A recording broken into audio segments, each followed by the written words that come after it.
It seems like our senior executive producer with the gray hair has taken me by surprise here.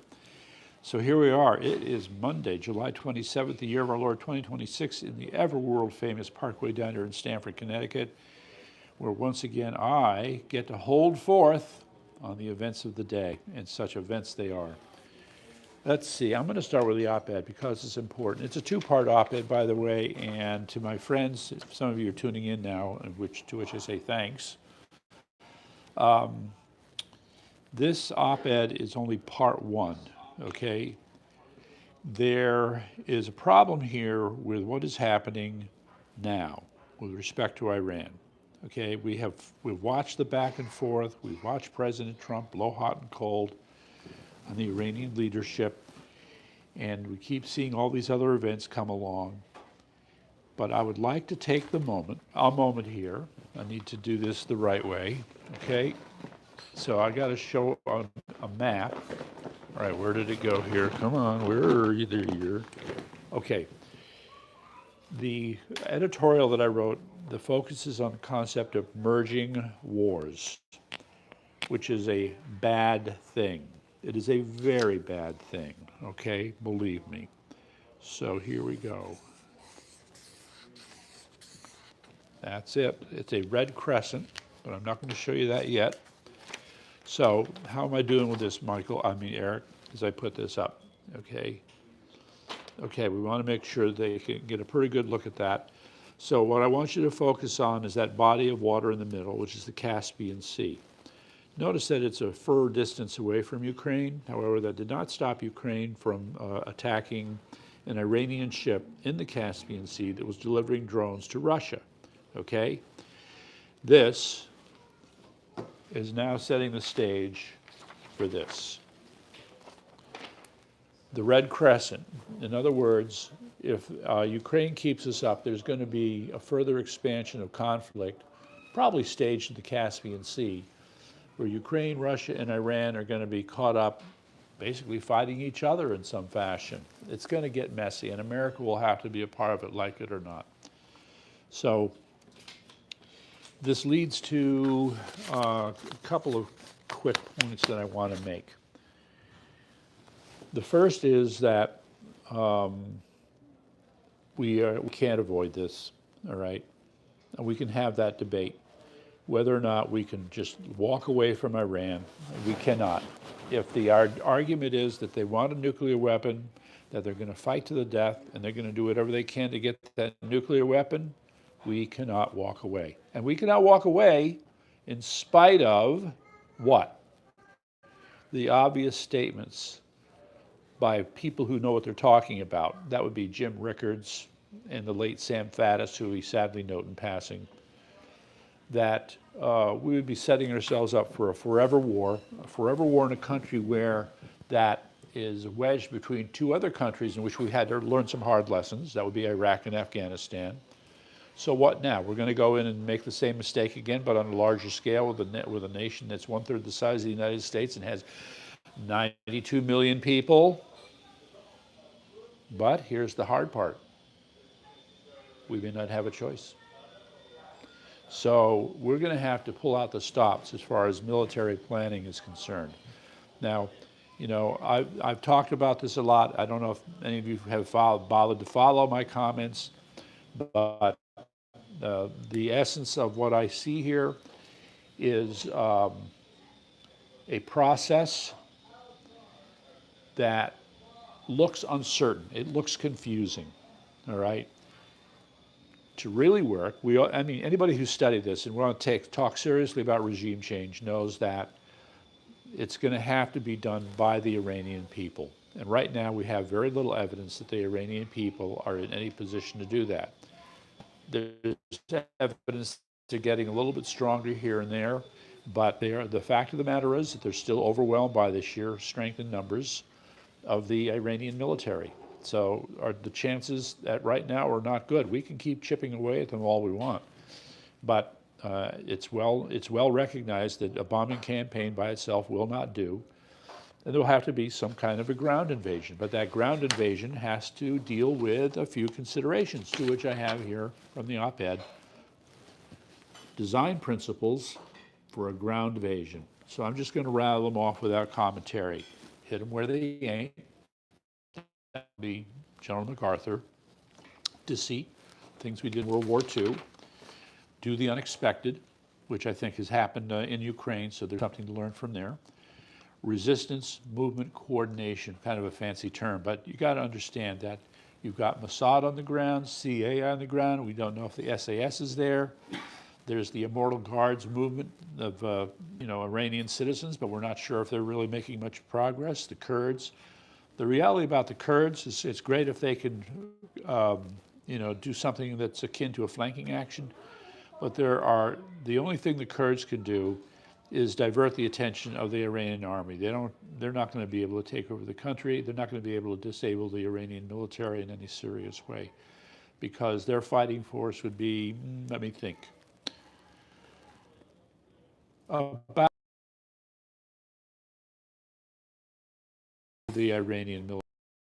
That's a problem. All right, distraction, that's always a good thing. In a big country like that, you can create distractions. Divide and conquer is always an important principle for any invasion. So these are some of the ideas that I think we have to think about if there's going to be a serious ground invasion. And by the way, yes, they can do these things to us as well. Just wanted to let you know I realize that. All right, so that's the sad truth about that. So now I'm going to jump to the other part here. Also, so following on this, the part that's very serious, and Jack Posobiec brought this up today. In the news, you had the announcement that Ukraine had sent drones that attacked an Iranian ship sending drones to Russia. Now, from Ukraine's point of view, that would be a fair target. But to do this in the Caspian Sea, I'm sorry, that's an expansion of the conflict, and that's a bad thing. And I'd like to point out,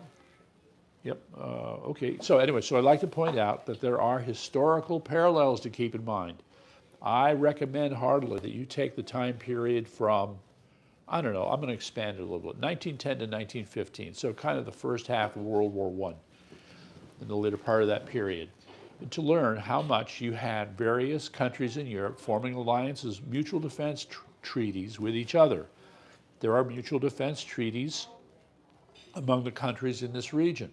Okay, you have the kind of mutual defense treaty, if you will, although they don't call it that, between Russia and Iran and Communist China. And by the way, as a further expansion of this conflict, you had Communist China coming out and admitting that they're actually sending Chinese personnel in to help the Iranians fight the Americans, and in turn the other countries that start to get involved.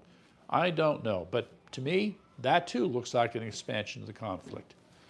So this is all bad, all right? It's all moving in a direction that we don't like. Escalation of the conflict. But frankly, do we have a choice? So my appeal is, if we're going to do it, we damn well better do it smartly. So that's about the extent to which I can say anything about that. And now I need to move on to something very troubling. Okay, in California, we have this little thing going on. It's the race for governor. And it looks like it's down to Steve Hilton, the Republican, and Xavier Becerra, the Democrat. Now, I believe Xavier Becerra was an attorney general for California, but he also became the Secretary of Health and Human Services under Biden. That would be the time when millions of people came across the border into America illegally. So he was party to the intentional mismanagement of this disaster. Then the worst part of this disaster, ladies and gentlemen, according to some estimates, we're talking about 480,000 unaccompanied minors who found their way into our country. And this has been Xavier Becerra's responsibility. However, we have a report.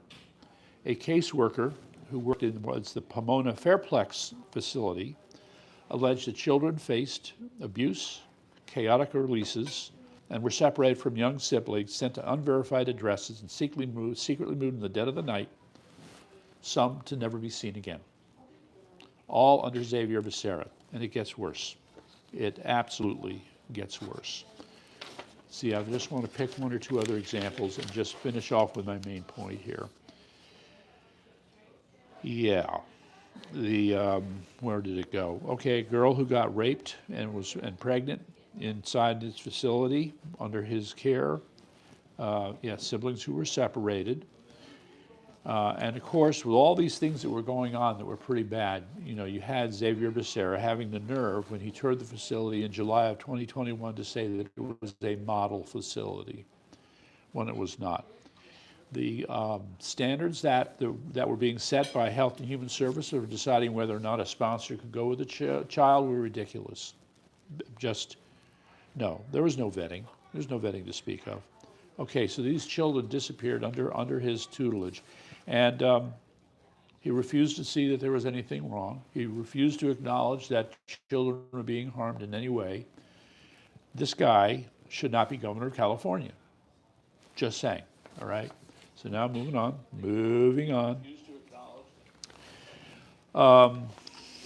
Since we're on the subject of illegals, there are two other things here. Where do I want to start with this? A sad note. I must start with a sad note, all right? I was so impressed with everything that Mike Lindell has done, and even he has fallen victim to God only knows what, okay? He has called for an amnesty program that can be so easily abused and solve none of the problems that we have. And so he's been touting this. It blows my mind, okay? What happened to you, Mike? What happened? You still have a chance to fix this. You still have a chance to wake up and realize that this is a big mistake. Amnesty of that kind cannot work because it's going to be abused. Now, and also, just to bring it up on this point, Jesse Kelly, in a radio show not too long ago, made the point that Mike Lindell's take on amnesty is simply one more expression of a national addiction that our labor market has lived with for the last 50 years. We can't get off of the cheap labor. Can't do it, but we have to. Our country will not be better off so long as we allow this situation to continue. Just saying. Okay, so all of this said, now I want to jump to the other, since I'm pounding away on illegals. The housing, HUD, Housing and Urban Development Agency, came out with a study where they looked at the impact of illegals on housing in America. So they were looking at both rentals and housing purchases. Part of the problem, ladies and gentlemen, is for quite some time now, a number of banks have been willing to take money from illegals, because who doesn't love cash, and in exchange help them get mortgages even though they're illegals and shouldn't even be in this country. That has gone on for quite some time now. So that has contributed to the problem. Rentals has been another problem. And so the point is, with aid like that and other government assistance programs, we've had illegals flood into the real estate market and cause prices to go up. So all this complaining about affordability has little to do with other programs, and it has everything to do with how we've allowed illegals to flood the real estate market. Okay? So I just had to throw that out there. And also on the labor issue, as was pointed out, so let's see, if you, in round numbers, if you took unemployment from roughly 4% to 3%, that would create 1.5 million more jobs. However, the other labor statistic that gets thrown out all the time is that it's something like 100 plus, I'm going to say 150 million, I can't believe this number, 150 million people who are not in the labor force. Somehow these 150 million people are not being counted as part of unemployment because of what? They decided to stop looking for a job, and somehow they're living and they're not working. It's puzzling, okay? But these are the riddles before us, okay? Now, the other thing, I'll keep moving here, keep moving. Where do I want to start with this? All right, in the Strait of Hormuz, Iran hit another ship and intercepted 6 others. So this is the part where I'm going to have to be rather harsh, President Trump. I'm going to put it to you straight. Stop gaslighting us. okay? You keep trying to put lipstick on this pig, and it ain't working, all right? Because every time you try to paint a positive picture, there's some other news report that points out something that, quite frankly, you should be talking about and be upfront about, but you're not. So we look at these two pieces of information and have to ask, why are you doing this? Do you think we're that weak? Are we that emotionally fragile that we can't deal with the tough news of what's going on in this battle? And by the way, I think anybody who's studied this knows damn well that if there's going to be escalation, it's going to get even worse. More Americans are going to die. More Americans are going to get wounded. There will be more innocent Iranian civilians killed. We understand all of this, and we're not happy with any of it. But it's a question of cost-benefit analysis. How's that? We'll use a cost-benefit analysis. So I've had this argument with Eric endlessly. What's the matter, Eric? You're shaking your head. Yeah, just keep going. See, this is what executive producers do. So the, where do I want, you made me lose my train of thought here. The argument we get. Yeah, the, where do I want to send this? There is such, it's a form of dishonesty, okay? If I'm reading about Zelensky working with Saudi Arabia to provide drones and you don't say anything about it, if I read about 692 wounded American soldiers and you don't say anything about it, okay, if I read about tankers being attacked and the Iranians making trouble for us in Hormuz and you don't talk about it, this is not good. This is not being realistic. This is not being frank with the American people. I see you as the kind of person who's capable of being blunt and direct, but for some reason you've decided to avoid that all here. And if anything, I think you're watching oil prices more than you're watching public opinion polls, but you're watching them too. And there's a place where you have to part company with this. I know you've said that you don't think in terms of these things, but the things that you say, okay, I'll mention, we are reminded, don't listen to what President Trump says, pay attention to what he does, all right? And so it just, and again, what I see is this dance, this back and forth, okay? And I don't know if that's the answer. This is what's being done now. I mean, I'm a fan of what I call the dynamic stalemate, right? Where we keep them in a place, but in the same time, we're degrading their capabilities. I trust that all the stuff with economic fury continues. And you have, and still, more and more is being done to build up a civilian resistance, but still, it's hard for me to take my own advice here. I have to admit. It's called be patient. I'm having trouble being patient. But the answer is we have to be patient. It's a big country. They've been waiting for us for a long time. We're wading our way through their military doctrine in order to get to the point we want. I get it, all right? So maybe I need to move on to the next thing.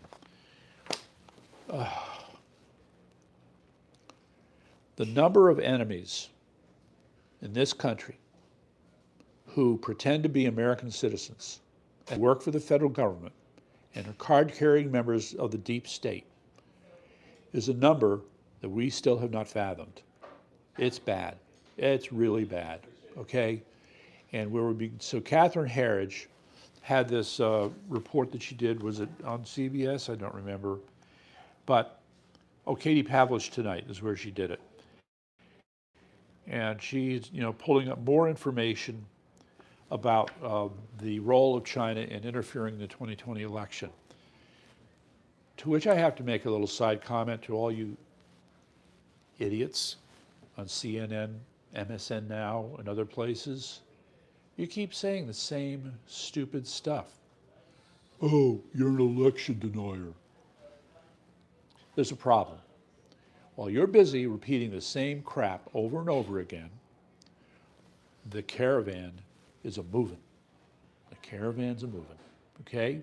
You've got the FBI analysts working on all the records from the Fulton County Elections Office. Look forward to that. You have these things that are coming out about China. More is coming, and all you can do is sit there and go, election denier. At some point, unless you figure out how to change your messaging, you're going to look really stupid.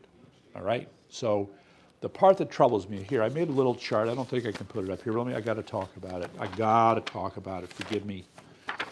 Where did I put it? Okay. I, too, love Venn diagrams. You like Venn diagrams. Don't you like Venn diagrams? You don't like Venn diagrams. Okay, yeah, it's not a universal thing, but I like Venn diagrams.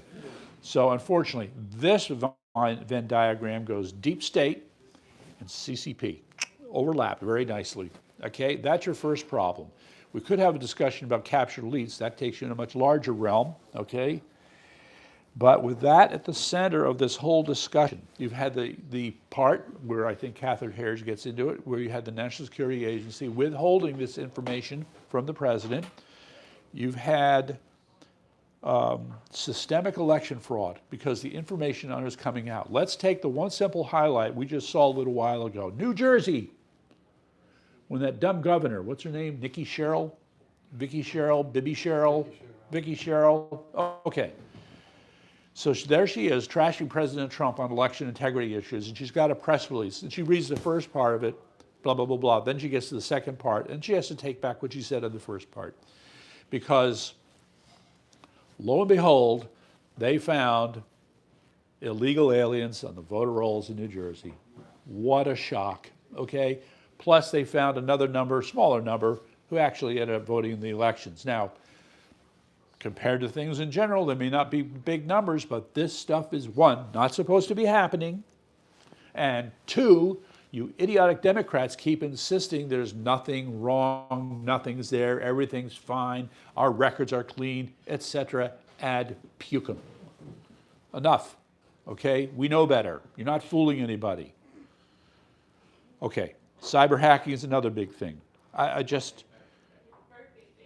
I mean, when I come back to this part with the deep state, we have a serious, serious problem. When you can have hundreds, if not thousands of people working within the federal government, sensitive positions, key agencies for, excuse me, security and intelligence,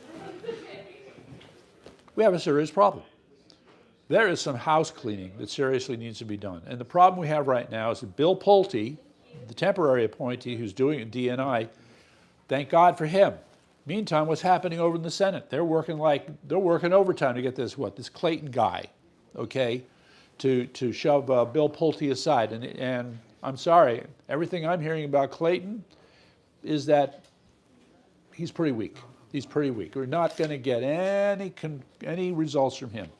So, however, 2 minutes, great, whatever. Okay. So I've said my part about that for now, but there is so much that needs to be done. Now, out of curiosity, since we know a lot of these DNI types are being fired, I would love to get their names. However, the internet was not very cooperative today. So we have to come up with some other means, and I'm sure we'll get there. But I want to throw out one name, Will Ruger. He got fired because apparently he too is a deep state person. And again, what is with these people? What is your problem, okay? Part of it is that you feel that you're smarter than us, that you deserve more than us, that we have no place at the table, so to speak. And yeah, I just can only hope that my fellow MAGA Republicans around the country are going to organize in such a way where people like Will Ruger get sent out to pasture. Sent out to pasture. I hope you enjoy the grass, boy. All right, so I'm just, that's right, yes, I want to remind you, tune in tomorrow night at 9, because Jason and I, will you be available? Maybe, okay, so it'll be the three of us having on the issues of the day, which will be an extension of these things that we've been talking about here. So just let me just quickly, before we go, I know you said 2 minutes, where did I put it? Too many papers. Ricky, DJ Ricky? Ricky will be there. Oh, he will, okay. Well, DJ Ricky, shall I say, brings a certain dynamic. He gets too easily excited by things, and we appreciate that. So it's TW wrong. Yeah, okay. Flock cameras, I think I have that link up. Check it, yankeet.news.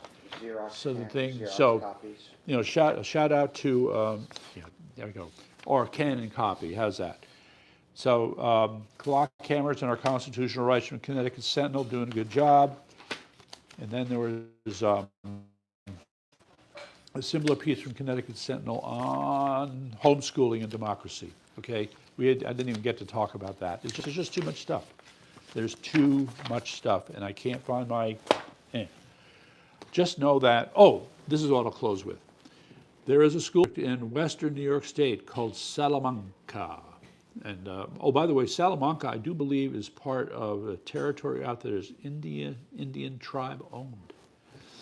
And I think they have a little casino out that way. Well, in any event, that school district is the first one in the nation to hire or buy, depending upon your point of view, a humanoid robot as a teacher. You knew it was coming. You knew it was coming. And so they get to take credit for putting into practice a really bad idea first. And on that happy note, good night.